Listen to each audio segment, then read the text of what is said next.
ब्रह्मसूत्रम, ब्रह्मसूत्र ग्रंथ में page number 611 और 611 पेज के ऊपर से 6 नंबर की पंक्ति है, बीच में है ततश्च विज्ञान भेद प्रतिज्ञा क्षणिकत्वादि धर्म प्रतिज्ञा स्वलक्षण सामान्य लक्षण वास्यवासकत्व अविद्योपप्लव सद असद धर्म बंध मोक्षादि प्रतिज्ञाश्च स्वशास्त्रगताः ताः हीयेरन्। ठीक, तो बात यह चल रही है द्वितीय अध्याय द्वितीय पाद, और द्वितीय पाद का यह 5 नंबर का अधिकरण है और इस अधिकरण का नाम है अभावाधिकरण।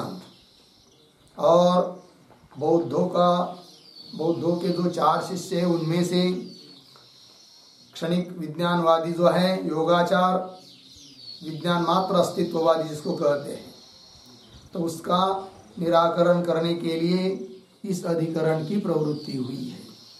जबकि उसका कहना है कि विज्ञान से अतिरिक्त और कोई पदार्थ नहीं है, किंतु बहुत युक्तियों से सिद्धांतियों ने उसका निराकरण कर दिया और ये भी कह दिया कि जो तुम्हारा ज्ञान है उससे अतिरिक्त ज्ञेय पदार्थों को मानना ही चाहिए, और यदि ज्ञान से अतिरिक्त ज्ञेय घटादि पदार्थों को नहीं मानोगे तो क्या क्या आपत्ति आती है वो ऊपर बताई, और भी क्या आपत्ति आती है तो इस पंक्ति में भी बता रहे हैं।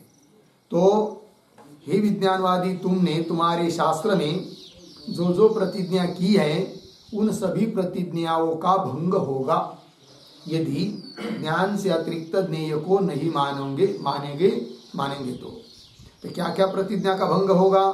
तो पहली बताई कि तुम्हारी जो विज्ञान भेद की प्रतिज्ञा है, अर्थात विज्ञान अनेक मानते हो तुम आत्मा, क्योंकि हर क्षण में उत्पन्न होता है नष्ट होता है, उत्पन्न होता है नष्ट होता है, तो अनेक आत्मा हुई, तो उसकी वो प्रतिज्ञा भी तुम्हारी भंग हो जाती है। कैसे? उसके बारे में कल हम लोगों ने चिंतन किया था। और सर्व क्षणिक है, क्षणिकत्व की जो तुम्हारी प्रतिज्ञा है, क्षणिकत्वादि धर्म की प्रतिज्ञा, उसका भी कैसा तुम्हारे मत में त्याग होगा, बाद होगा, इस बात को भी कल बताया था।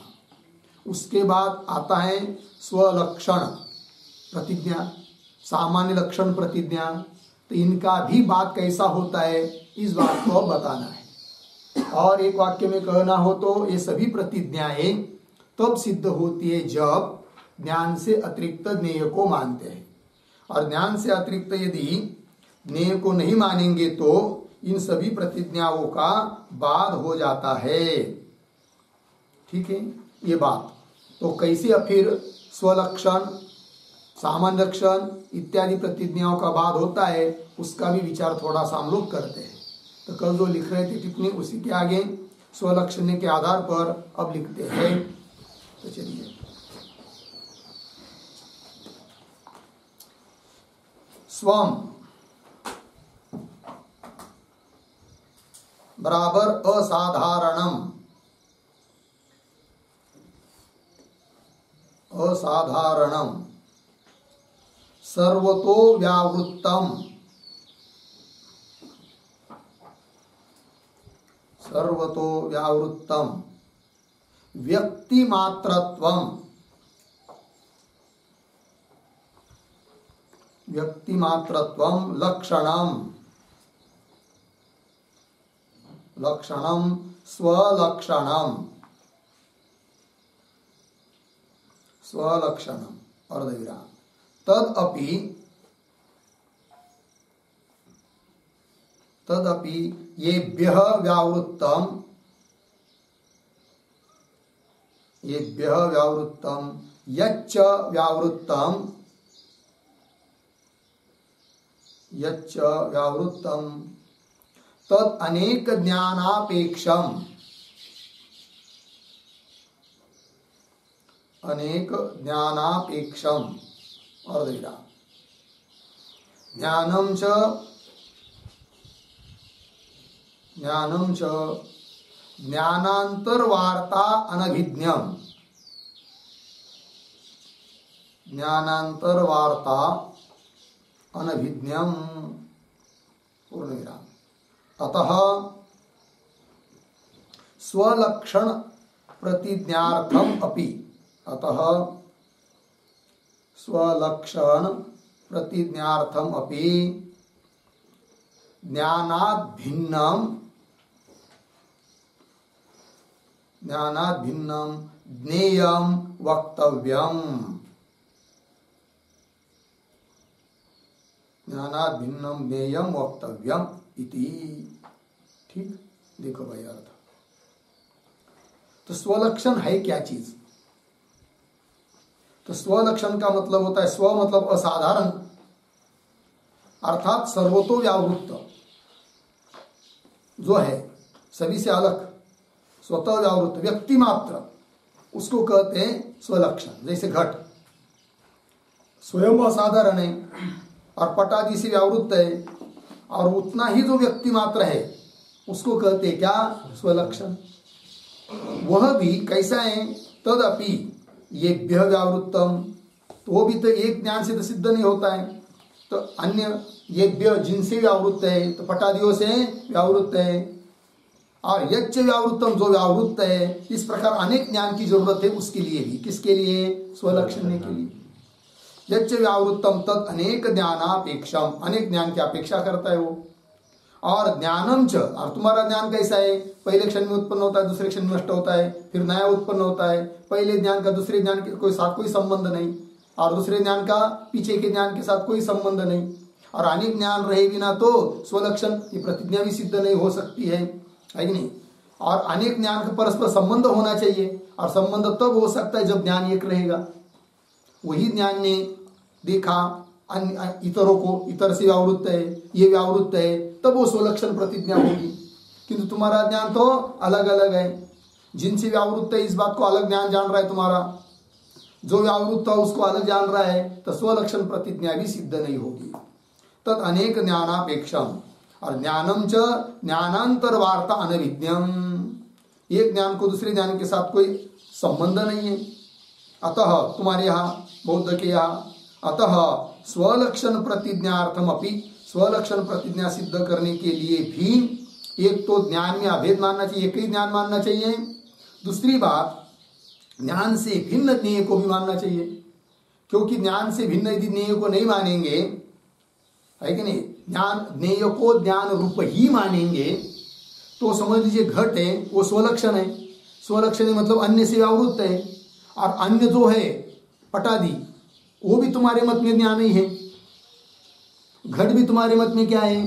ज्ञान ही है, क्योंकि ज्ञान के अतिरिक्त तो तुम्हारे यहाँ कुछ नहीं है। विज्ञान जो ज्ञान है वो सबका स्वरूप धारण, आकार धारण करता है। तो स्वलक्षण प्रतिज्ञा सिद्ध करने के लिए अन्य से व्यावृत्त ज्ञान चाहिए ना, किंतु अन्य जो है कौन? पट, वो तो अन्य रहेगा नहीं, क्योंकि तुम्हारे मत में पट भी क्या बना है? ज्ञान ही है। घट भी क्या है? ज्ञान ही है। तो एक दूसरे से भिन्न होगा ही नहीं सिद्ध। अतः इस स्वलक्षण प्रतिज्ञा सिद्ध करने के लिए भी तुमको ज्ञान से अतिरिक्त ज्ञेय मानना चाहिए। ये बात बता दी। आगे चलिए, अब भाष्य में आ रहा है आगे सामान्य लक्षण, उसके आधार पर छोड़कर अनेकानुगतम सामान्यम,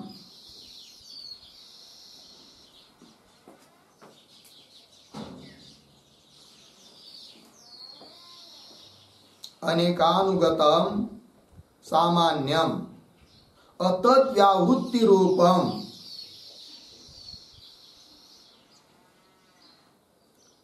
अतद्व्यावृत्ति रूपम इति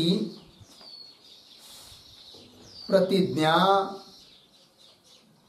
प्रतिज्ञा न युक्ता, न युक्ता पूर्ण विराम। यतो ही गोत्वम, गोत्वम धर्मिणीनाम, धर्मिणीनाम प्रतियोगिनीनाम वा, प्रतियोगिनीनाम वा व्यक्तीनाम व्यक्तीनाम अग्रहे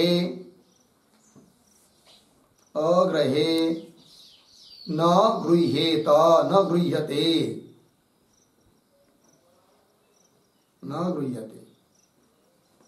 अर्धविराम तेन तत्प्रतिज्ञार्थम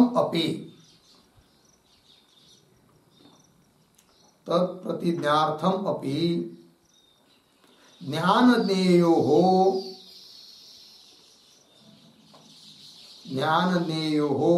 अन्यत्वं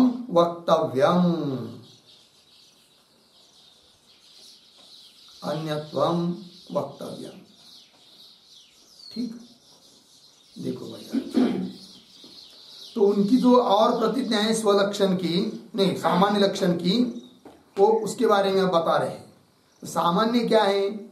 अनेकानुगतम, जो अनेकों में अनुगत है, अनुस्यूत है, उसको कहते सामान्य। कौन है वो? अतद व्यावृत्ति रूप धर्म है। अतद व्यावृत्ति, जैसे कि गोत्व है, सामान्य जाति अतद व्यावृत्ति रूप है, तो कि अतद व्यावृत्ति में तत् शब्द है, तत् से लेंगे गोत्व। अतत कौन हो जाएंगे फिर? गोत्व से भिन्न, अन्य, गाय या और दूसरे कोई सभी पटादि पदार्थ, घटादि पदार्थ। और अतद व्यावृत्त, तत् गोत्व हुआ, अतद हुए बाकी के कौन? इतर गोत्व को छोड़कर बाकी सबसे, उनसे व्यावृत्त, उनसे भिन्न, ऐसा जो धर्म, उसको कहते हैं क्या? अतद व्यावृत्ति रूप धर्म, जिसको कहते हैं सामान्य अर्थात जाति। तो अतद व्यावृत्ति रूपम, ये जो उनकी प्रतिज्ञा है वो भी युक्त नहीं होगी यदि ज्ञेय से, ज्ञान से ज्ञेय को भिन्न नहीं मानेंगे तो। कैसे बता रहे? जैसे कि गोत्व है, तो गोत्व सामान्य जातीय अतद व्यावृत्ति रूप है, तो गोत्व जिनमें रहता है वो हुए धर्मी, धर्मिणी नाम है कि नहीं, गाय आदि। और प्रतियोगी हुआ गोत्व, प्रतियोगिनी नाम वा व्यक्ति नाम। तो धर्मिणी नाम व्यक्ति नाम, प्रतियोगिनी नाम व्यक्ति नाम अग्रहे, उनका ग्रहण हुए बिना न गृह्यते, गोत्व का ग्रहण नहीं होगा। गोत्व को समझने के लिए गोत्व लीजिए, चाहे घटत्व लीजिए, पटत्व लीजिए, कोई भी धर्म, उसका ग्रहण तब होगा जब उनसे भिन्न अन्य पदार्थों को जानेंगे। घट है, जाना तब उसमें घटत्व का ज्ञान हो जाएगा, और वो घटत्व पटादिक से भी व्यावृत्त है, ये ज्ञान हो जाएगा। अब तुम्हारे मत में तो घट भी विज्ञान ही है, घटत्व भी विज्ञान ही है, गोत्व, गाय, बैल, घर सब कुछ विज्ञान ही है, तो अतद व्यावृत्ति सिद्ध ही नहीं होगी। अर्थात सामान्य लक्षण रूप जो तुम्हारी प्रतिज्ञा है वो भी सिद्ध नहीं होगी यदि ज्ञान से अतिरिक्त ज्ञेय को नहीं मानेंगे तो। ये बात अग्रहे न गृह्येत न गृह्यते तेन तत्प्रतिज्ञार्थम अपि, सामान्य लक्षण प्रतिज्ञा को सिद्ध करने के लिए भी ज्ञान ज्ञेयो अन्यत्वम वक्तव्यम, ज्ञान और ज्ञेय अलग अलग पदार्थ है ऐसा समझना चाहिए। अन्यत्वम, ठीक है जी, भिन्नत्वम मानना ही पड़ता है। ये बात हो गई। आगे चलिए, अब भाष्य में उसके बाद आया है वास्यवासकत्व, उसके आधार पर अब लिखते हैं, लिखेंगे उत्तर नील ज्ञानम, उत्तर नील ज्ञानम वास्यम, वास्यम कौंस में लिखिए संस्कार्यम, कौंस बन अर्धविराम, पूर्व नील ज्ञानम, पूर्व नील ज्ञानम वासकम, वासकम कौंस में लिखिए संस्कारकम, संस्कारकम कौंस बन इति प्रतिज्ञा, इति प्रतिज्ञा न युक्ता, इति प्रतिज्ञा न युक्ता, अर्धविराम। यतो ही तच्च वास्यवासकत्वम, तच्च वास्यवासकत्वम त्वन्मते अनेकधी साध्यम,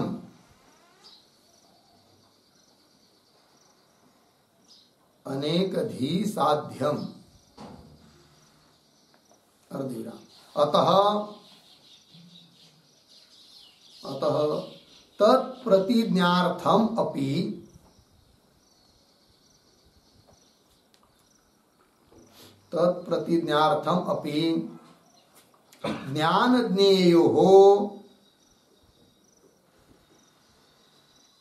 ज्ञानज्ञेयोः अन्यत्वं वक्तव्यम्,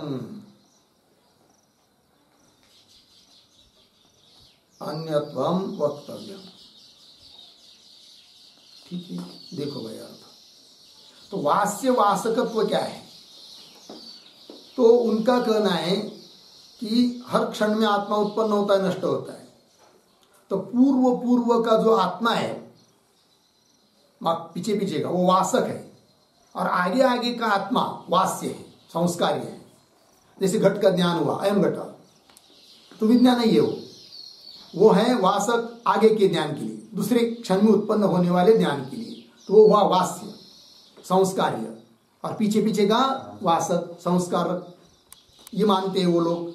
तो उत्तर नील ज्ञानम वास्यम संस्कार्यम, पूर्व नील ज्ञानम वासकम संस्कारकम इति प्रतिज्ञा न युक्ता। यह प्रतिज्ञा भी तुम्हारी युक्तियुक्त नहीं होगी। कब? यदि ज्ञान से भिन्न अर्थ को, नेय को नहीं मानेंगे तो। क्योंकि घट ज्ञान हुआ पहले क्षण में, फिर दूसरे क्षण में, तो पीछे का वासक है, ये वास्य है। ये तब कहलाएंगे जब ज्ञान से अतिरिक्त अर्थ को मानेंगे।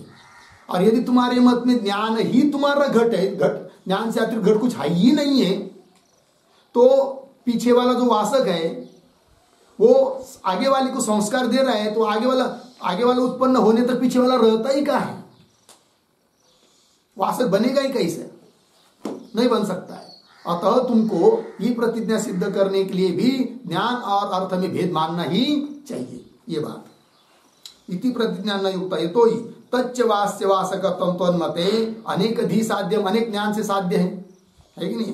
अतः तत्प्रतिज्ञार्थम अपि, उस प्रतिज्ञा को सिद्ध करने के लिए भी ज्ञान और ज्ञेय में भेद मानना ही चाहिए। ये सिद्धांती बता रहे हैं विज्ञानवादी को। चलिए फिर उसके बाद भाष्य में आता है अविद्योपप्लव सत असत धर्म, यह आता है। उसके बारे में हम लिखते हैं अविद्योपप्लव बराबर, अविद्योपप्लव बराबर अविद्या संसर्ग, अविद्या संसर्ग तेन नीलम इति सद्धर्म, नीलम इति सद्धर्म अर्धविराम। नरविषाणम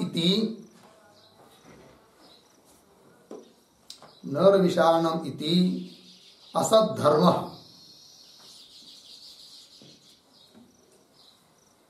इति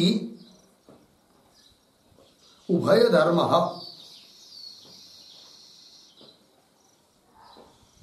अर्धविराम। तत्प्रतिज्ञा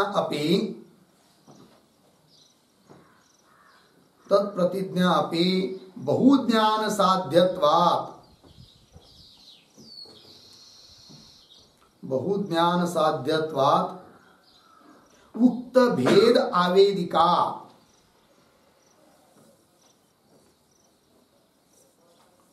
उक्त भेद आवेदिका अस्ति, आवेदिका अस्ति इति। ठीक है, देखो भाई अर्थ।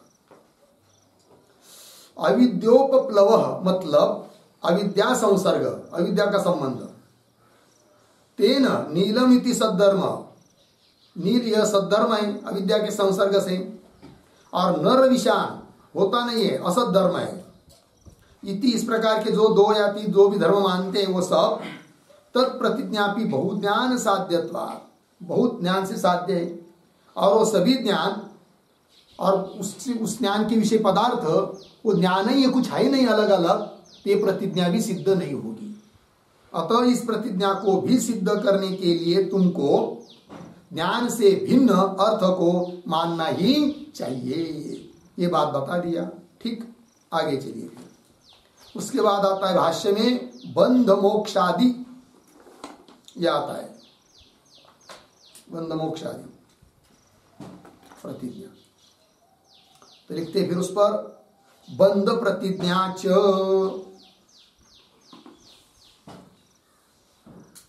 बंध प्रतिज्ञा च यह बध्यते, यह बध्यते, यतश्च बध्यते, यतश्च बध्यते, अर्धविराम, तत् अनेकधी साध्यत्वात्, अनेकधी साध्यत्वात् उक्त भेद हेतु भवति, उक्त भेद हेतु भवति। ठीक, फिर पूर्णविराम आगे मोक्ष प्रतिज्ञा च, मोक्ष प्रतिज्ञा च यह मुच्यते, यह मुच्यते, यतश्च मुच्यते, यतश्च मुच्यते, तद अनेक ज्ञान साध्यत्वात्, तद अनेक ज्ञान साध्यत्वात् भेद साधनम भवति, भेद साधनम भवति इति। ठीक है, देखो भैया, बंध प्रतिज्ञा और मोक्ष प्रतिज्ञा। बंध प्रतिज्ञा चाहिए, यह बध्यते, जो बांधा जाता है उसका भी ज्ञान चाहिए। यतश्च बध्यते, जिसके कारण बंधन में, उसका ज्ञान चाहिए। इस प्रकार तो अनेक धी साध्य, अनेक ज्ञान से साध्य है वो बंध प्रतिज्ञा। और यदि तुम ज्ञान से अतिरिक्त अर्थों को नहीं मानेंगे तो जो बंधन हो रहा है, बंधन में है, वो भी तुम्हारा ज्ञान नहीं है। जिसके कारण बंध है वो भी तुम्हारा ज्ञान नहीं है, सब कुछ ज्ञान नहीं है। तो बंध प्रतिज्ञा कहाँ से सिद्ध होगी? फिर वो तब सिद्ध होगी जब वो अलग अलग रहेंगे और ज्ञान से अतिरिक्त रहेंगे। बंधन में पड़ने वाला, बंधन का कारण आदि आदि सब तभी सिद्ध होगी। इसलिए भी ज्ञान से भिन्न अर्थ को मानना चाहिए, एक बात। और मोक्ष प्रतिज्ञा भी उसी प्रकार, यह मुच्यते, जो मुक्त होता है, यतश्च मुच्यते, जिस कारण से मुक्त होता है। इस प्रकार अनेक ज्ञान से साध्य है भेद, वो प्रतिज्ञा, मोक्ष प्रतिज्ञा भी। इसलिए भी तुमको ज्ञान से भिन्न अर्थ को मानना ही चाहिए। नहीं मानोगे, तुम्हारा ज्ञान ही सब कुछ है, जो मुक्त हो रहा है वो भी तुम्हारा ज्ञान ही है, जिससे मुक्त हो रहा है वो भी ज्ञान ही है, सब कुछ ज्ञान ही है, तो अनेक ज्ञान की सिद्धि ही नहीं होगी, तो वो मोक्ष प्रतिज्ञा भी सिद्ध नहीं होगी। अतः उस प्रतिज्ञा को भी सिद्ध करने के लिए तुमको भेद मानना चाहिए, ये कह दिया सिद्धांतियों ने। ठीक, आगे भाष्य में अब आगे आता है बंध मोक्षादि, आदि पद आया, आदि। तो आदि से क्या लेंगे, उस पर भी एक छोटा वाक्य लिखिए, आदि पदे, इस पर लिखते हैं यच्च किंचित, यच्च किंचित प्रतिपादयितुम, प्रतिपादयितुम प्रत्याख्यातुम वा, प्रत्याख्यातुम वा प्रतिज्ञायते, प्रतिज्ञायते, अर्धविराम, तत्प्रतिज्ञा अपि, तत्प्रतिज्ञा अपि प्रतिपादयित्रो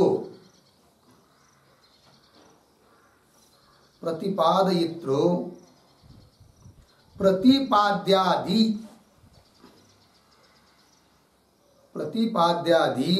अनेकधी साध्यत्वात्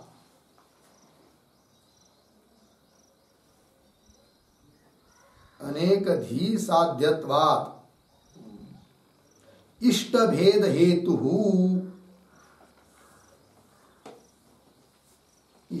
हेतुः भवति इति आदिपदम्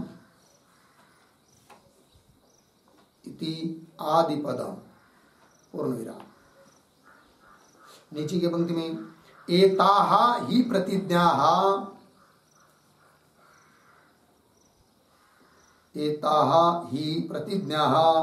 सौगतमते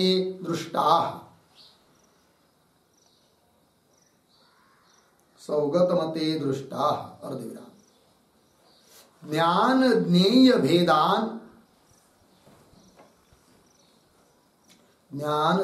भेदान उपगमे विहिताः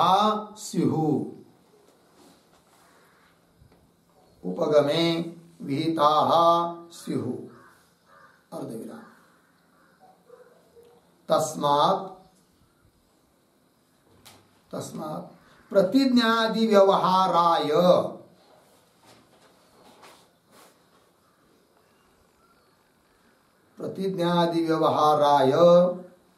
ज्ञान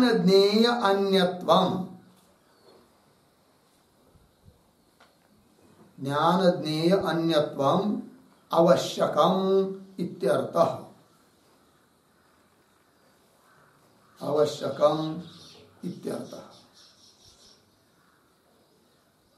ठीक है, देखो भाई अर्थ। तो आदिपद से क्या लिया? यत् किंचित प्रतिपादयितुम, जो कुछ प्रतिपादन करने के लिए, अथवा प्रत्याख्यान करने के लिए, खंडन, किसी का खंडन करने के लिए, प्रतिज्ञायते, प्रतिज्ञा करते हो तुम बौद्ध लोग, प्रतिपादन करने की प्रतिज्ञा, किसी का निराकरण खंडन करने की प्रतिज्ञा। तत्प्रतिज्ञा भी, वो प्रतिज्ञा भी तब सिद्ध होगी जब प्रतिपादयितृ प्रतिपाद्यादि अनेकधी रहेगी। प्रतिपादयिता, यह प्रतिपादन करने वाला है, यह प्रतिपादन का विषय है, इस प्रकार से अनेक ज्ञान रहेगा, तब वो सब सिद्ध होगी। और तुम्हारे मत में तो क्षणिक विज्ञान रूप आत्मा से अतिरिक्त कुछ भी नहीं, प्रतिपादन करने वाला भी वही, प्रतिपाद्य का विषय भी वही, सब कुछ एक ही रहेगा, तो कैसा फिर ये सब होगा, ये प्रतिज्ञा सिद्ध होगी? अर्थात नहीं होगी। अर्थात ज्ञान से भिन्न इन पदार्थों को अलग अलग मानना ही चाहिए, ये कह रहे सिद्धांती। तो प्रतिपादयितृ प्रतिपाद्यादि अनेकधी साध्यत्वात् इष्ट भेद हेतु, जो ज्ञान और ज्ञेय का भेद अपेक्षित है, उसके लिए सब भी कारण है, इति आदिपदम्। तो कुल मिलाकर कह रहे अंतिम में एता ही प्रतिज्ञा सौगत मते दृष्टा। सौगत मते बौद्ध मते, तो बौद्ध के मत में ये सब प्रतिज्ञा देखी गई है। और ज्ञान ज्ञेय भेदान उपगमे विहिता स्युः, किंतु उन प्रतिज्ञाओं का विधान तब हो सकता है जब ज्ञान और ज्ञेय का भेद स्वीकार रहेगा, तब ज्ञान ज्ञेय भेदानुपगमे स्वीकृते सति, स्वीकार करने पर ही विहिता स्युः, विहित हो सकती है, युक्ति युक्त हो सकती है वो प्रतिज्ञा है। तस्मात्, इसलिए प्रतिज्ञादि व्यवहाराय, प्रतिज्ञादि व्यवहार की सिद्धि के लिए भी उसको ज्ञान और ज्ञेय में अन्यत्व अर्थात भिन्नत्व अवश्य स्वीकार करना ही चाहिए। ये सिद्धांति ने कह दिया उस बौद्ध के प्रति, पूर्व पक्ष के प्रति। ठीक है, चलिए ये बात हो गई भाई। तो प्रतिज्ञाश्च स्वशास्त्रगताः ताः हीयेरन् इत्यादि। आगे चलिए, किंच अन्यात् विज्ञानम विज्ञानम इति अभ्युपगच्छता बाह्यः अर्थः स्तंभः कूड्यम इति एवं जातीयकः कस्मात् न अभ्युपगम्यते इति वक्तव्यम। ठीक है, थोड़ा सा शब्दों का अन्वय। अभ्युपगच्छता तक सरल है। किंचान्यत विज्ञानम विज्ञानम इति अभ्युपगच्छता, फिर दो शब्द छोड़कर आगे स्तंभः कूड्यम् इति एवं जातीयकः, इति एवं जातीयकः, फिर पीछे आइए, बाह्यः अर्थः, आगे कस्मात् न अभ्युपगम्यते इति वक्तव्यम्, आगे सर आगे कस्मात् से आगे देखो भाई। अब ये जो पंक्ति है किंच अन्यत इत्यादि, उस किंच के पूर्व में एक छोटा वाक्य अवतरण, ज्ञानार्थयोः, ज्ञानार्थयोः भेदे भेदे युक्त्यंतरम अस्ति, युक्त्यंतरम अस्ति इति आह किंच इति आह किंच इति। देखो ज्ञानार्थयोः भेदे, ज्ञान और अर्थ इन दोनों का भेद सिद्ध करने में युक्त्यंतरम, और भी युक्तियां है, इस बात को बता रहे अब सिद्धांती उस बौद्ध के प्रति किंच इत्यादि पंक्ति से। तो पंक्ति को देखिए, किंच अन्यत, क्या जी और, तो सिद्धांति करे उसको, पूर्व पक्षी को, विज्ञानम विज्ञानम इति अभ्युपगच्छता, विज्ञान विज्ञान विज्ञान ज्ञान ही है, ज्ञान ही है, ज्ञान ही है, ऐसा स्वीकार करने वाले के द्वारा स्तंभ कूड्यम, यह स्तंभ है, ये कूड्य दीवाल है, इति एवं जातीय कह इत्यादि स्वरूप का बाह्य अर्थ कस्मात् न अभ्युपगम्यते, इत्यादि स्वरूप का बाह्य अर्थ किस कारण से न अभ्युपगम्यते, अर्थात किस कारण से स्वीकार नहीं करते हो, इति वक्तव्यम, ऐसा तुमने कहना चाहिए, ऐसा प्रश्न कर रहे सिद्धांती उस विज्ञानवादी को। तब विज्ञानवादी उत्तर दे रहा है, विज्ञानम अनुभूयते इति चेत, ठीक है। तो ये जो है ना विज्ञानम अनुभूयते इत्यादि, उसके ऊपर लिखिए क्षणिक विज्ञानवादी, आप तो वो बोल रहा है,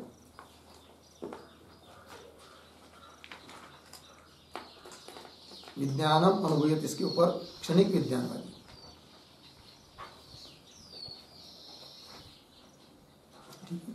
तो विज्ञानम अनुभूयते इति चेत, विज्ञान का अनुभव किया जाता है, इसलिए हम विज्ञान को मानते हैं और दूसरी किसी चीज को नहीं मानते, क्योंकि विज्ञान का अनुभव होता है। ये बोल रहा है कौन? पूर्व पक्ष, हाँ, क्षणिक विज्ञानवादी। तब सिद्धांति उत्तर दे रहे उसको, बाह्य अपि अर्थ अनुभूयते एव इति युक्तम अभ्युपगंतुम। तो ये जो पंक्ति है बाह्य अपि, उसके ऊपर लिखिए सिद्धांति,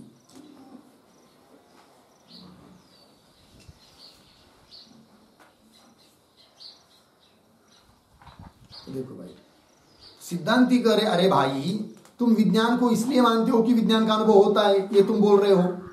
तो जैसा विज्ञान का अनुभव होता है अतः विज्ञान को तुम मानते हो, तो हम भी कहते हैं कि बाह्य अर्थ का भी तो अनुभव हो रहा है, सभी लोगों को हो रहा है, ये घट है, ये पट है, मठ है, अनुभव तो सबको हो रहा है, फिर क्यों नहीं मानते हो बाह्य पदार्थों को?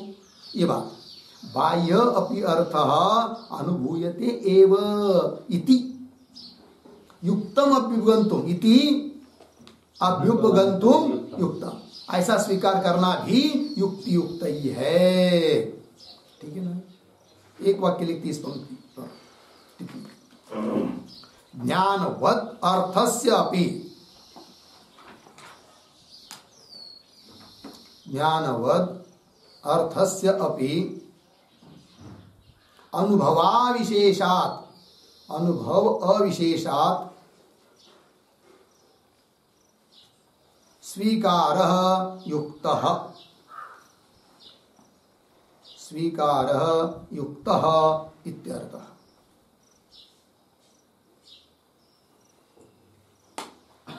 देखो ज्ञानवत्, ज्ञान की तरह, अर्थस्य अपि अनुभव, अर्थ का भी अनुभव अविशेषात्, सामान्य रूप से हो रहा है।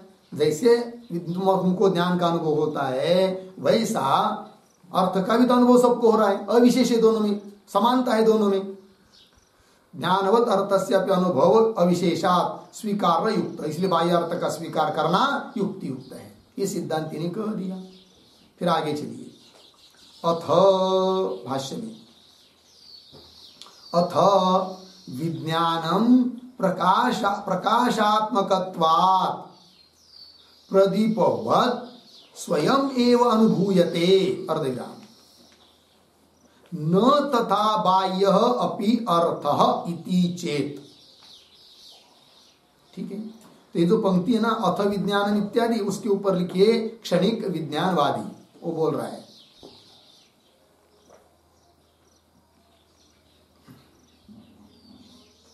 ठीक है, और ये जो पंक्ति चालू हुई अथ विज्ञानम इत्यादि, उस अथ के पहले एक वाक्य अवतरण के रूप में स्वविषयत्वात्, स्वविषयत्वात् कौन उसमें लिखिए विज्ञान स्व को विषय करता है। विज्ञान स्व को विषय करता है। कौन बन विज्ञानम स्वीक्रियते, विज्ञानम स्वीक्रियते अर्धविराम नार्थ, नार्थ परग्राह्यत्वात्, परग्राह्यत्वात् इति शंकते, इति शंकते अथ इति।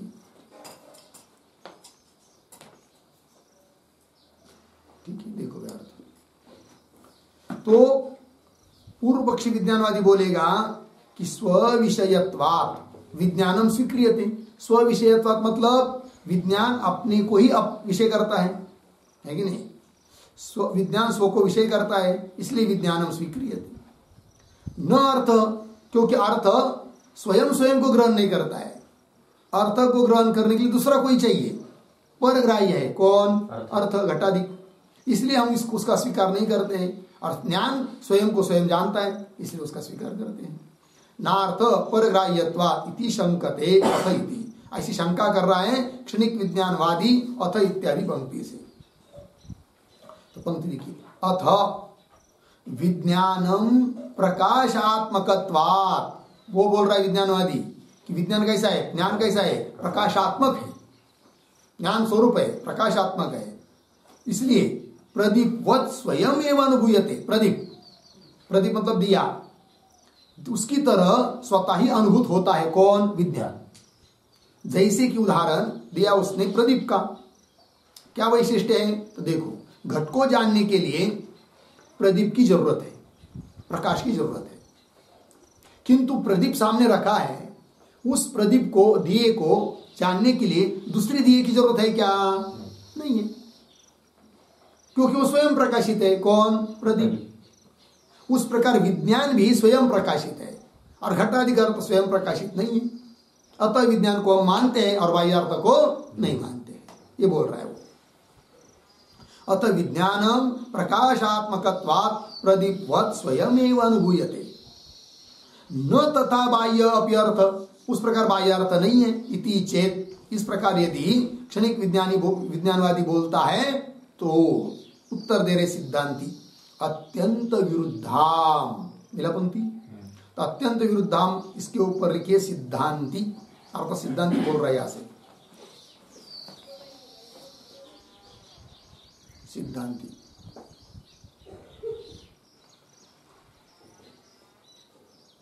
तो पंक्ति पढ़ता हूं, देखिए, अत्यंत विरुद्धाम स्वात्मनि क्रियाम अभ्युपगच्छसि अग्नि आत्मानं दहति इतिवत् अविरुद्धं तु लोक प्रसिद्धं स्वात्म व्यतिरिक्तेन विज्ञानेन बाह्य अर्थ अनुभूयते इति न इच्छसि अहो पांडित्यम महदर्शितम। यहां तक तो शब्दों का पहले अन्वय कर लेंगे। तो दो चार शब्द छोड़कर आया है, देखिए अग्नि आत्मानं दहति इतिवत्। अग्नि आत्मानं दहति इतिवत्। पीछे आइए, स्वात्मनि और पीछे अत्यंत विरुद्धाम,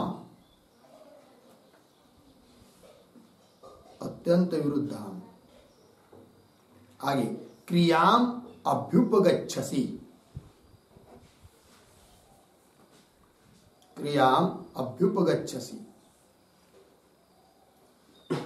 फिर आगे तू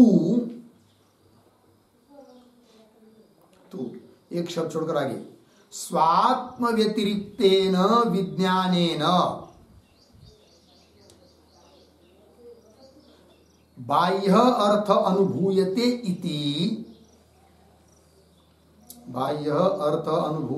इति, फिर पीछे आइए अविरुद्धम, थोड़ा आगे लोक प्रसिद्धम, फिर आगे न इच्छसि,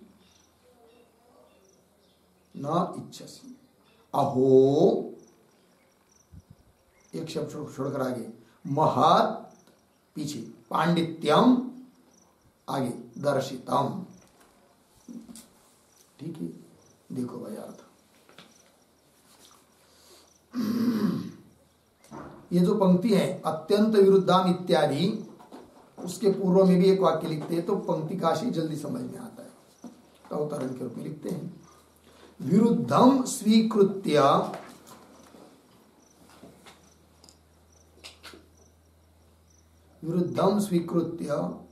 अविरुद्धम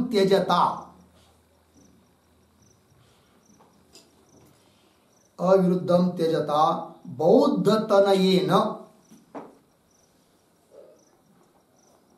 बौद्धतनयेन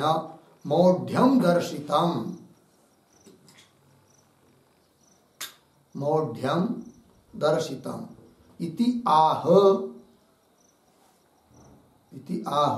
अत्यंत इति।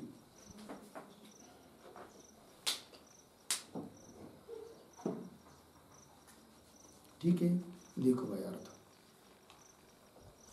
तो विरुद्धम स्वीकृत्य, विरुद्ध बात का स्वीकार करके, अविरुद्धम त्यजता, और अविरुद्ध बात का त्याग कर रहा है और विरुद्ध बात का स्वीकार कर रहा है, ऐसा जो बौद्ध तनयेन, तनय कहते पुत्र को, और पुत्र की तरह होता है कौन, शिष्य। अतः बौद्ध का तनय अर्थ बौद्ध के शिष्य ने मौढ़्यम दर्शित, अपनी मूर्ता ही दिखा दी है। ये बात बता रहे अब भाष्यकार भगवान सिद्धांती अत्यंत इत्यादि पंक्ति से। तो अन्वय के अनुसार देखिए, तो अग्नि ही आत्मानं दहति इतिवत्, अग्नि कभी भी स्वयं को नहीं जलाता, दूसरे को जलाता है। अग्नि काष्ठ को जलाता है, वस्त्र को जलाता है, स्वयं को कभी जलाता है क्या? नहीं। किंतु यदि कोई कहे कि अग्नि आत्मानं दहति, विरुद्ध बात है, लोग विरुद्ध बात है, ये बात कोई मानेगा नहीं। इसकी तरह ये दृष्टांत हुआ, इसकी तरह क्या जी, तो स्वात्मनि अत्यंत विरुद्धान क्रियाम अभ्युपगच्छसि, तुम क्या कर रहे हो, स्वात्मनि मतलब अपने आत्मा में अत्यंत विरुद्ध ऐसी क्रिया को मान रहे हो। क्रिया को मान रहे मतलब कर्म कर्तृभाव मान रहे हो, क्योंकि जानने वाला भी आत्मा और जानने का विषय भी आत्मा। क्योंकि पीछे की पंक्ति में बताया था ना उसने, विज्ञानम प्रकाशात्मकत्वात् प्रदीपवत् स्वयं अनुभूयते, अर्थात विज्ञान स्वयं स्वयं को जानता है, अर्थात जानने वाला कर्ता भी वही है, जानने का विषय कर्म भी वही है, और एक में कर्म कर्तृभाव होता नहीं है। तो अत्यंत विरुद्ध बात तुम मान रहे हो, सिद्धांती बोल रहे विज्ञानवादी को। ठीक, तो स्वात्मनि, हाँ, अत्यंत विरुद्धाम, अपने आत्मा में अत्यंत विरुद्ध ऐसी क्रियाम, क्रिया मतलब कर्म कर्तृभाव, अभ्युपगच्छ से स्वीकार कर रहे हो तुम। और क्या स्वीकार नहीं कर रहे हो? जो अविरुद्ध बात है वो स्वीकार नहीं कर रहे हो। वो कौन है? बता रहे आगे, तू परंतु स्वात्म व्यतिरिक्तेन विज्ञानेन, स्व शब्द से यहां लेंगे पदार्थ, वस्तु, घटादि, बाह्य पदार्थ। तो स्वात्म व्यतिरिक्त, घटादि पदार्थों से व्यतिरिक्त जो विज्ञान और उस विज्ञान के द्वारा बाह्य अर्थ अनुभूयते, बाह्य अर्थ जाना जाता है, सब लोग मानते हैं, अविरुद्ध बात है।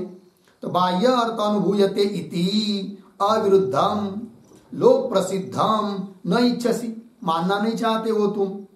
तब क्या हो रहा है? अहो बाप रे बाप, महत पांडित्यम दर्शितम, महान पंडिताई तुमने दिखा दी अपनी।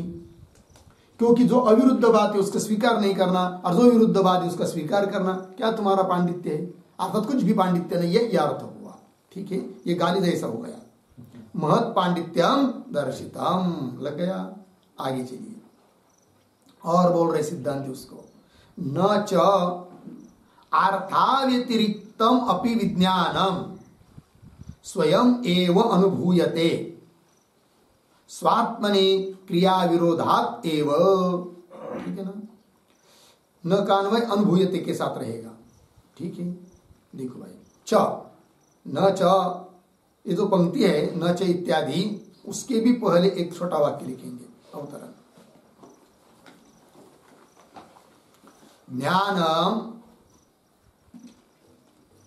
ज्ञानम स्ववेद्यम इति अंगीकृत्य,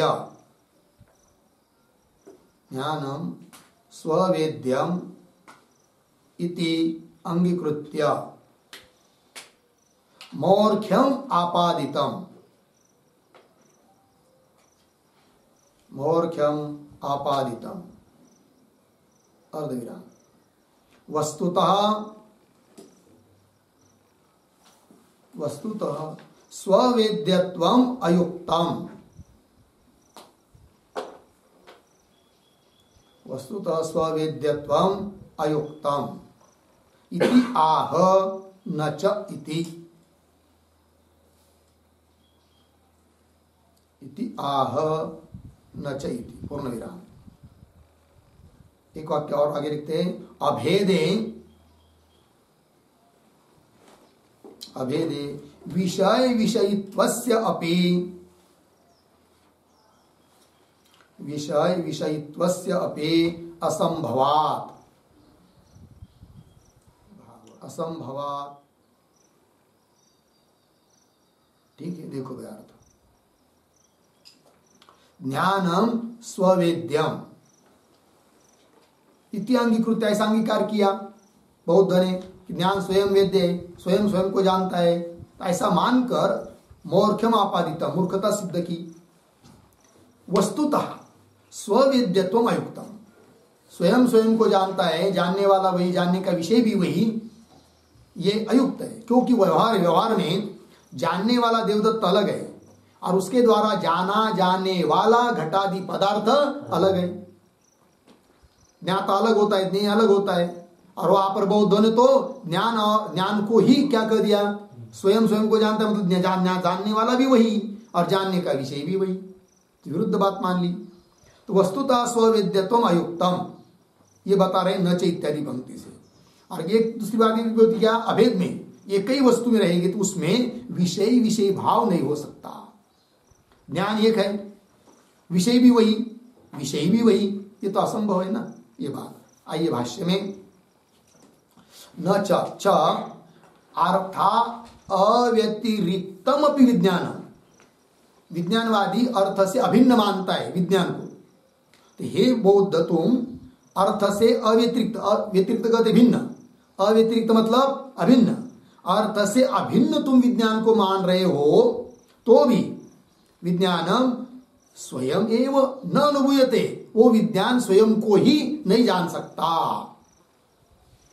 है कि नहीं। क्यों स्वयं जानने का कर्ता और स्वयं और जानने का विषय भी स्वयं, ऐसा होता नहीं है।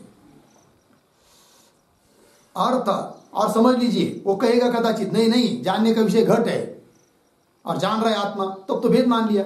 और भेद नहीं मानोगे, घट का कार भी विज्ञान का धारण कर लिया, तो विज्ञान नहीं होगा, फिर वो एक ही हुआ। और एक में तो विषय भाव होता नहीं, ये बात। अर्थ अव्यतिरिक्त मतलब अभिन्नम अपि विज्ञानम स्वयं एव न अनुभूयते स्वयं स्वयं को नहीं जान सकता। क्यों? कारण हेतु दे रहे, स्वात्मनि क्रिया विरोधात एव, अपने में ही, कर्ता में ही क्रिया कर्म, जो करता है वही कर्म, ऐसा होता नहीं है। स्वात्मनि क्रिया विरोधात एव, लग गया। चलिए आगे। ननु विज्ञानस्य स्वरूप व्यतिरिक्त ग्राह्यत्वे, इत्यादि पंक्ति आ रहे ना, ननु इत्यादि, तो ननु के ऊपर लिखिए क्षणिक विज्ञानवादी।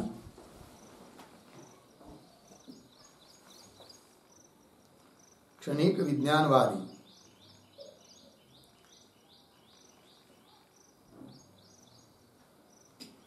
ठीक है।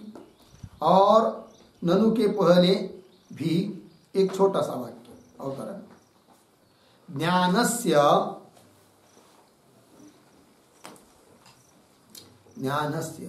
स्ववेद्यत्वाभावे, स्ववेद्यत्वाभावे दोषद्वयं स्यात्, दोषद्वयं स्यात् इति शंकते, इति शंकते ननु इति।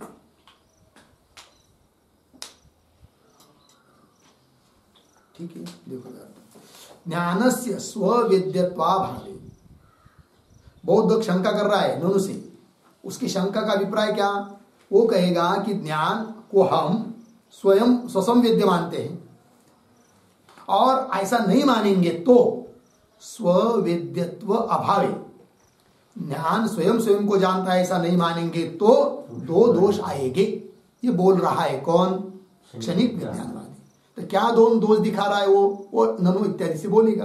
पंक्ति देखिए फिर, ननु विज्ञानस्य स्वरूप व्यतिरिक्त ग्राह्यत्वे, वो कह रहा है बौद्ध विज्ञान को, ज्ञान को स्वयं स्वयं को जानता है ऐसा मानते हैं, और यदि ऐसा नहीं मानेंगे तो उस विज्ञान को जानने वाला और दूसरा कोई विज्ञान मानना पड़ेगा।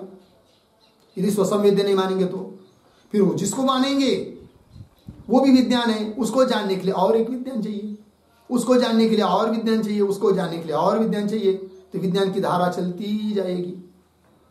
अर्थात क्या होगा फिर? अनावस्था दोष होगा, एक दोष। दूसरी बात, एक विज्ञान को जानने के लिए तुमने दूसरा विज्ञान माना, बराबर, किंतु पहला विज्ञान और दूसरा विज्ञान, पहला विज्ञान भी प्रकाशमान है, दूसरा विज्ञान भी प्रकाशमान है, तो दोनों यदि प्रकाशमान समान है तो कौन किसको प्रकाशित करेगा? क्योंकि जहां प्रकाश्य प्रकाशक भाव होता है वहां पर एक प्रकाशित रहता है और एक अप्रकाशित रहता है। जैसे घट अप्रकाशित है और दिया प्रकाशित है, तो दिया उस घट को प्रकाशित करता है, ये बात ठीक है।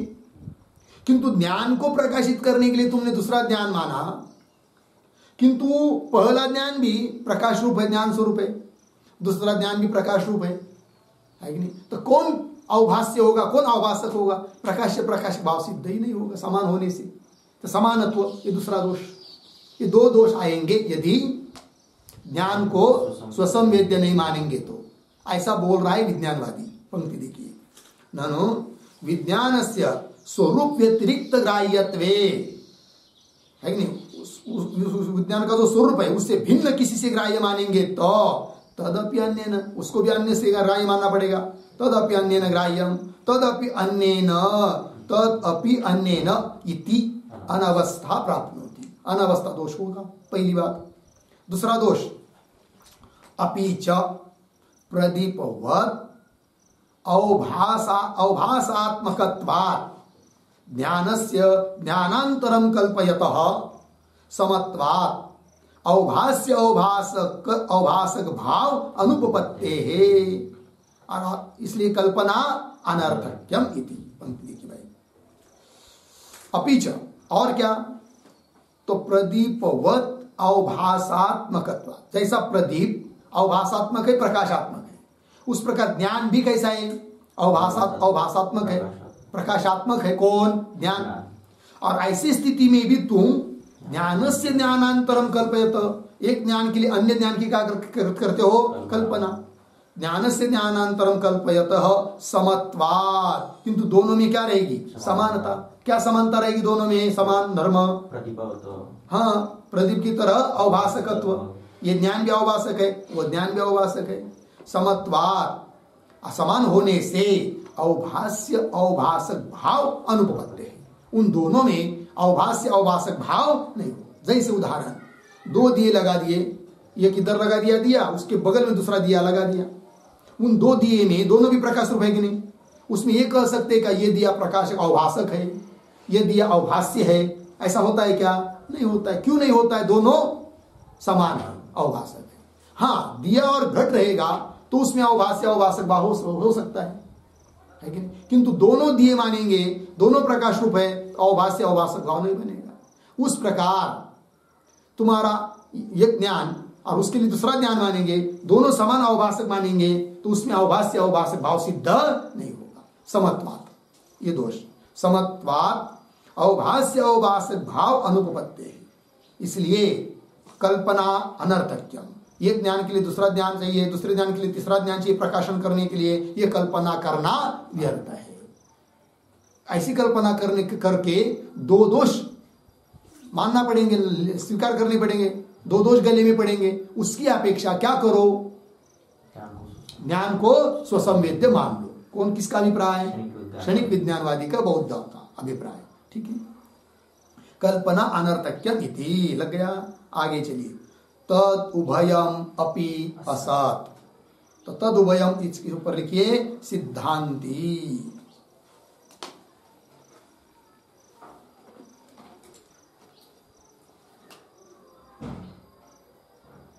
सिद्धांती बोल रहे आप। और ये जो पंक्ति चालू हुई तद उभयम इत्यादि, उसके पूर्व में छोटा वाक्य, अनवस्था च, अनवस्था च साम्यम च, साम्यम च इति दोषद्वयम, इति दोषद्वयम परिहरति, परिहरति तदुभयम इति।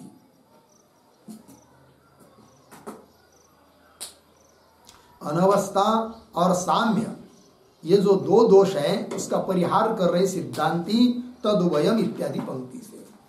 ठीक है, तदुभयम मतलब वो दोनों दोष भी असत है, नहीं आ सकते, असत है। कैसे, क्या? सब एक एक बाधा बोल रहे हैं। विज्ञान ग्रहण मात्रे एव विज्ञान साक्षिणः ग्रहणाकांक्षा अनुत्पादात् अनवस्था शंका अनुपपत्तेः। अर्धविराम। साक्षी प्रत्ययोः च स्वभाव वैषम्यात् उपलब्धु उपलभ्य भाव उपपत्तेः। अर्धविराम। स्वयं सिद्धस्य च साक्षिणः अप्रत्याख्येयत्वात्। पूर्ण विराम। यहाँ तक एक एक बात को देखिए। फिर उसके पहले एक बात थोड़ी ध्यान में ये रखनी है कि वो जो क्षणिक विज्ञानवादी बौद्ध है, वो जिस चीज को आत्मा कहता है वो है क्या?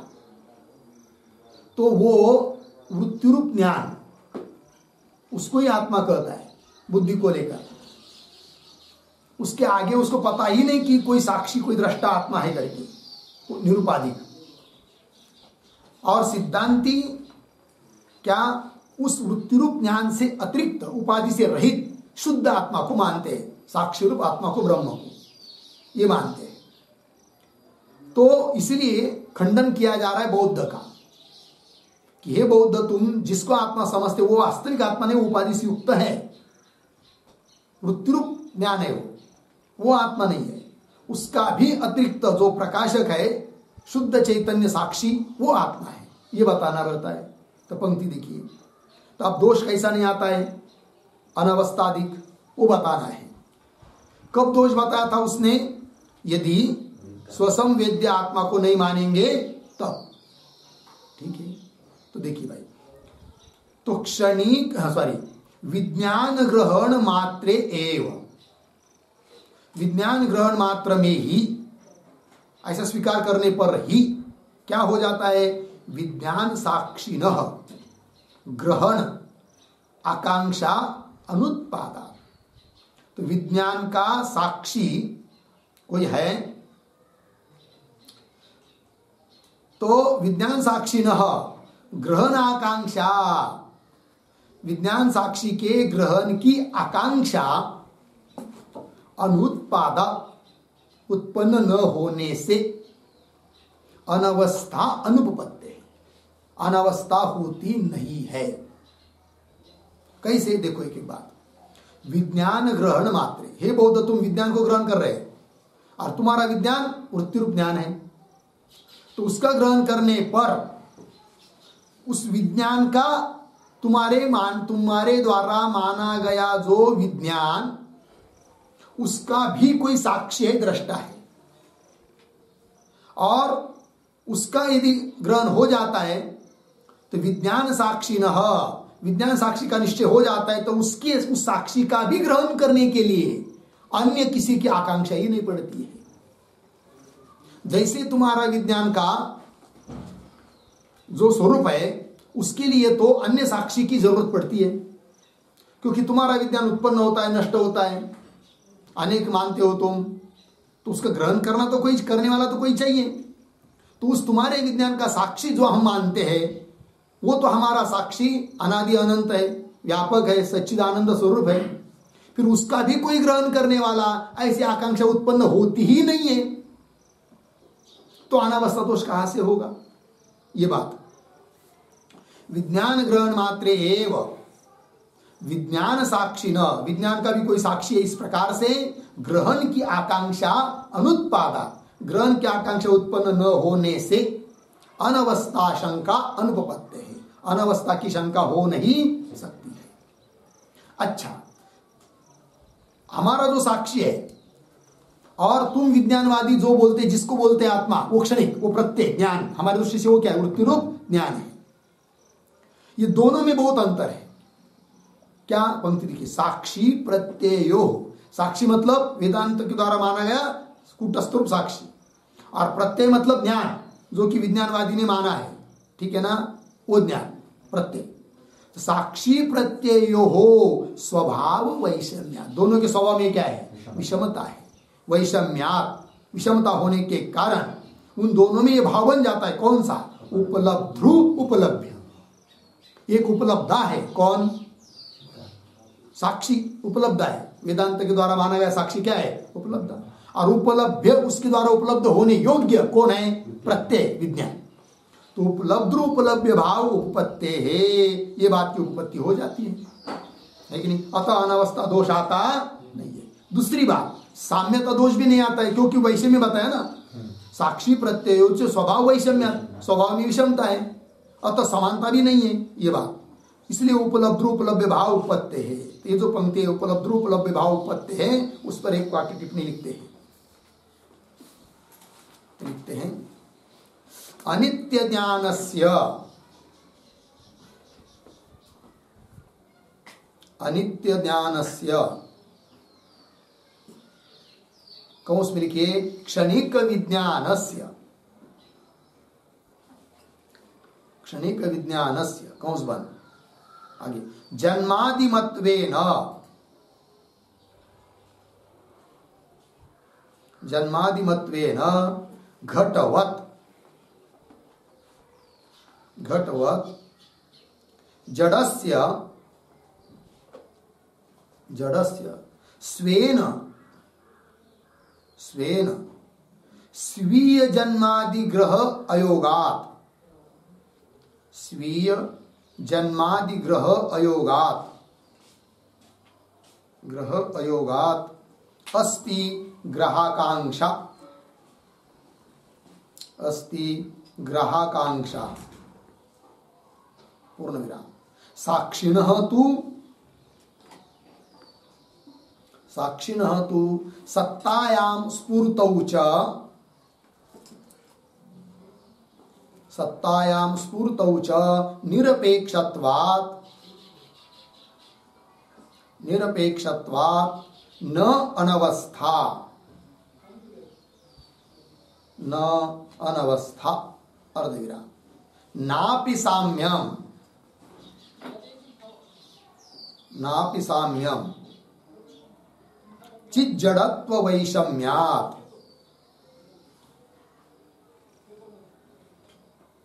चिज्जड़त्व वैषम्यात् इत्यर्थः।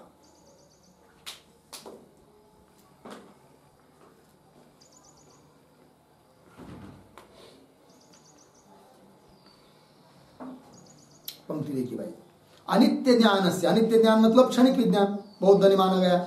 वो जन्मादिवान मानते उसको, हर क्षण में ज्ञान उत्पन्न होता है, नष्ट होता है। जन्मादिमत्वेन घटवत जड़ है वो, क्योंकि जिसका जिसका जन्म होता है वो क्या होता है, जड़। तो तुम्हारा विज्ञान जड़ है। अतः स्वेन स्वीय जन्मादिग्रह योगा, स्वयं के द्वारा स्वयं के जन्म का ग्रहण हो नहीं सकता। इसलिए तुम्हारे विज्ञान के लिए तो ग्राहक की अपेक्षा है। तुम्हारा प्रत्यय, तुम्हारा विज्ञान उसके लिए क्या है, ग्राहक, क्योंकि स्वयं का जन्म स्वयं को अनुभूत नहीं हो सकता है, ग्राहक की अपेक्षा है। और हमारे साक्षी को तो किसी की अपेक्षा नहीं है। साक्षी न तो सत्तायाम, साक्षी की सत्ता में, स्फूर्ति में निरपेक्षत्वात् न अनवस्था, निरपेक्ष है, किसी की जरूरत नहीं उसको, इसलिए अनवस्था दोष नहीं है। नापि साम्यम, और साम्य भी नहीं दोनों में, क्योंकि एक चित्त है और एक जड़ है। तुम्हारा विज्ञान जड़ है क्योंकि उत्पन्न होता है, और हमारा साक्षी चित्त है। चित् जड़त्व वैषम्यात् इत्यर्थः। लग गया? चलिए भाष्य में, साक्षी प्रत्ययो च स्वभाव वैषम्यात्, स्वभाव में विषमता होने के कारण उपलब्ध उपलब्ध भाव उत्पत्ति है, उपलब्ध उपलब्ध भाव की उत्पत्ति हो जाती है स्वभाव में विषमता होने के कारण। अच्छा, तो बोलेंगे साक्षी है, इसकी क्या प्रमाण पूछेगा पूर्व पक्षी, उत्तर दे रहे स्वयं सिद्धस्य च साक्षिणः अप्रत्याख्येयत्वात्। साक्षी कैसा है, कैसा है, स्वयं सिद्ध है, इसलिए उसके लिए उसका खंडन, उसका निराकरण कोई कर नहीं सकता। कोई करे स्वयं सिद्धस्य च साक्षिणः अप्रत्याख्येयत्वात्। अप्रत्याख्येयत्वात् है ना, उसके ऊपर एक छोटा वाक्य लिखिए, निरपेक्षस्य साक्षिणः, निरपेक्षस्य साक्षिणः असत्वे, असत्वे क्षणिक विज्ञान भेद असिद्धेः, क्षणिक विज्ञान भेद असिद्धेः सह, सह कौंस में लिखिए साक्षी, कौंस बंद, अंगीकार्यः इत्यर्थः, अंगीकार्यः इत्यर्थः। ठीक, देखिए भाई अर्थ, निरपेक्षस्य साक्षिणः असत्वे, सिद्धांति बोल रहे उसको, हमारे यहाँ तो साक्षी कैसा है, निरपेक्ष है, और निरपेक्ष साक्षी को यदि नहीं मानोगे, असत्वे नहीं मानोगे तो क्या होगा, क्षणिक विज्ञान का जो तुम्हारा भेद है ना, उसकी भी सिद्धि नहीं होगी। तो कैसा तुम जानोगे कि तुम्हारा विज्ञान अनंत है, क्षण में उत्पन्न होता है, नष्ट होता है, उत्पन्न होता है, क्योंकि दूसरा उत्पन्न हुआ तब तक तो पहला नष्ट हुआ, फिर आगे का उत्पन्न होता है तब तक पीछे का नष्ट होता है। तो ये कैसे तुमको मालूम पड़ता है कि अनेक हमारी विज्ञान है, उत्पन्न होता है, नष्ट होता है, ये मालूम, इसकी ये जानने वाला तो कोई स्थिर स्थायी चाहिए। अतः तुमको भी मानना ही चाहिए, किसको, साक्षी को। क्षणिक विज्ञान भेद असिद्धे है, इसलिए सह मतलब वो साक्षी अंगीकार करना ही चाहिए, उसका प्रत्याख्यान खंडन कोई नहीं कर सकता। वही लिखा अंतिम में, स्वयं सिद्धस्य च साक्षिणः अप्रत्याख्येयत्वात्, हो गया। ठीक, और भी आगे पंक्ति आ रही, किंचान्यत इत्यादि बौद्ध का निराकरण करने के लिए, उसका विचार हम लोग कल करेंगे। ओम पूर्णमदः पूर्णमिदं पूर्णात् पूर्णमुदच्यते पूर्णस्य पूर्णमादाय पूर्णमेवावशिष्यते। ओम